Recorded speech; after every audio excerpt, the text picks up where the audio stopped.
മനസ്സ് ശുദ്ധമാണെങ്കിൽ ഏത് വയസ്സിലും എഴുതാൻ കഴിയും.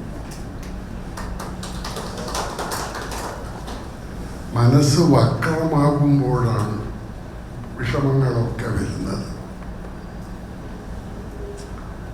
ഞാൻ ഇന്ന് വരെ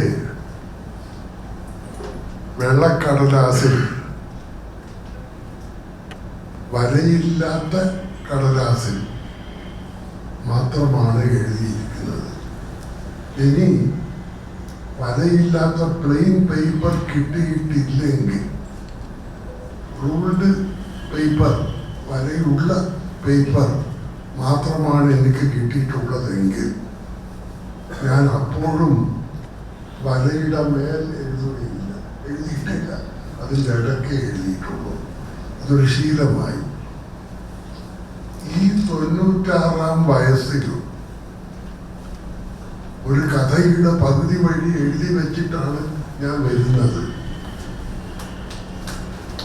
വെള്ളക്കടലാസിൽ വരയില്ലാത്ത കടലാസിലാണ് എഴുതുന്നത്. അത്ഭുതമാണ്. ഞാൻ തന്നെ അത് നോക്കി കൊള്ളാമല്ലടാ എന്ന്